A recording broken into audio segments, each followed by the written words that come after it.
kebun binatang ada buaya, ada di kadam, hanya berdua. Sungai dijaga kelestariannya agar berguna bagi semua. Begitulah rangkap pantun yang menggambarkan betapa besar kelebihannya sekiranya masyarakat menjaga kelestarian sungai. Namun amat menyedihkan apabila akhir-akhir ini beberapa pihak, terutamanya pihak perindustrian, yang hanya memandang remeh perkara ini. Kos yang lebih rendah dan pengurusan sisi industri yang lebih cepat menjadi alasan beberapa syarikat memilih membuang sisi industri sewenang-wenangnya. Pembuangan sisi industri secara haram bukan sahaja mampu mencacatkan pandangan mata, malah mampu mengancam nyawa. Begitulah apa yang berlaku ke atas nasib Sungai Kim Kim di Pasir Gudang, Johor pada tanggal 7 Mac 2019 apabila menjadi lubuk pembuangan sisi industri berasaskan bahan kimia secara terus dibuang oleh pihak yang tidak bertanggungjawab. Berikutan pencemaran ke atas 15 km sadan ini memberi kesan yang sangat besar. Sungai Kim Kim juga pernah dinobatkan sebagai ikon pencemaran sisa toksik apabila menjadi sebutan masyarakat sehingga kini. Bagi mendapatkan perinciannya, kita terus sahaja bersama wakil tugas kami di studio. Secara keseluruhannya, terdapat sebanyak 346 metrik tan sisa kimia telah dibuang ke Sungai Kim Kim ini dan menyebabkan aliran sepanjang 1.5 km sungai tersebut tercemar. Insiden ini merupakan pencemaran kimia terbesar di Malaysia yang menjejaskan kira-kira 5,000 individu.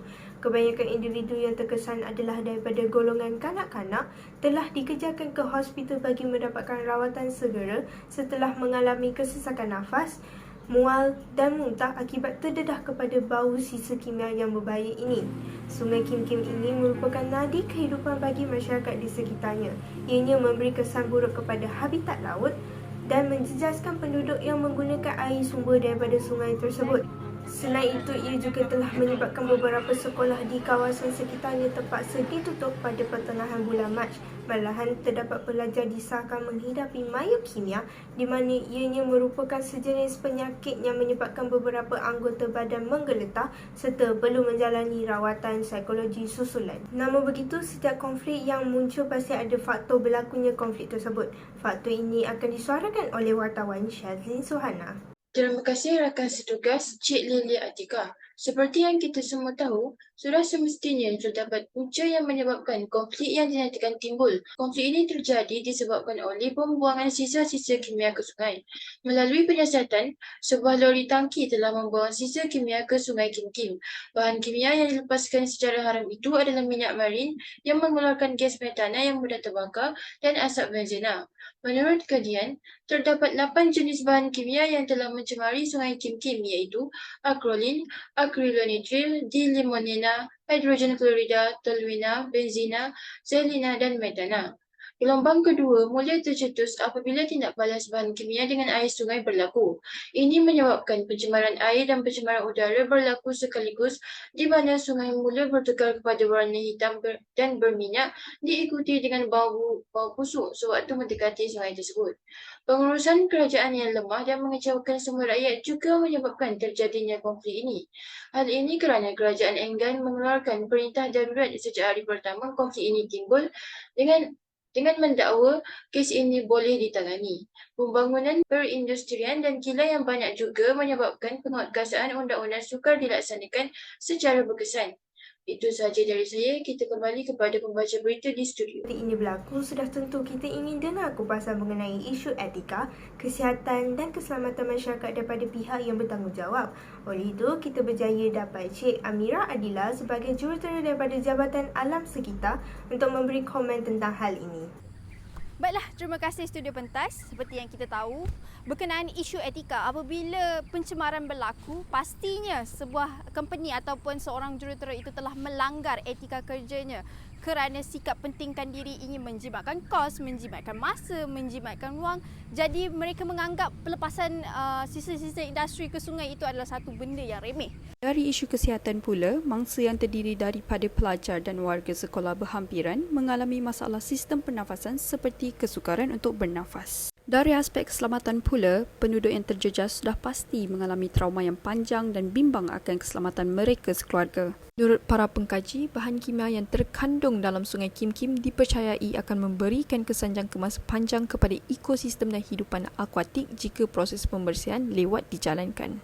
Jadi saya boleh katakan yang pencemaran ini sangat berbahayalah untuk masyarakat kita.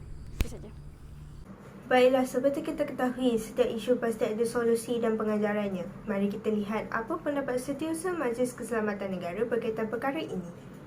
Akta Kualiti Alam Sekeliling dan Efluen Perindustrian dilihat gagal membendung isu pembuangan sisa industri secara haram di sungai. Oleh itu, pindaan undang-undang wajarlah dilaksanakan agar keberkesanannya dapat ditingkatkan semula. Contohnya, mengenakan denda penalti yang lebih tinggi, penjara mandatori yang lebih lama dan membatalkan lesen perkilangan terhadap pesalah yang terlibat dalam isu ini. Selain itu, penguatkuasaan undang-undang yang lebih ketat wajarlah dilaksanakan kerana undang-undang tanpa penguatkuasaan adalah undang-undang yang tumpul. Contohnya, meningkatkan pemantauan dan rondaan melalui drone dan pegawai penguatkuasa. Selain itu, melatih pegawai penguatkuasa agar sentiasa berintegriti, amanah dan tegas waktu bertugas. Mana-mana yang didapati bersalah akan diseret ke mahkamah tanpa kompromi. Oleh itu, pengajaran dari isu ini adalah setiap pengilang perlulah bertanggungjawab dalam melupuskan sisa industri mereka melalui kaedah betul yang telah ditetapkan oleh Efluen Perindustrian. Selain itu, rakyat perlulah lebih cakna terhadap isu ini. Jangan sekadar mengharapkan kerajaan sahaja. Jadilah mata dan telinga untuk pihak berkuasa. Seterusnya, kerajaan melalui agensi berkaitan wajarlah menjalankan tanggungjawab mereka dengan lebih baik. Jangan bila berlaku kes kritikal seperti ini, baru mereka termengah-mengah untuk bertindak. Kerana kegagalan mereka, nyawa rakyat yang diperjudikan. Ambil iktibar dari kesilapan dan kes lalu agar isu ini tidak berulang lagi di masa hadapan. Terima kasih Encik Daniel. Melalui pakar-pakar tadi, sudah jelas lagi bersulu pembuangan sisa industri ke dalam sungai secara haram jelas memberi impak yang menyeluruh kepada semua pihak. Penyelesaian yang dihuraikan berkait rapat dengan teori etika dalam konteks pragmatik kerana penyelesaian yang dikemukakan mampu dilaksana sekiranya pihak berkuasa memandang serius dan bertindak vokal dalam menangani isu ini.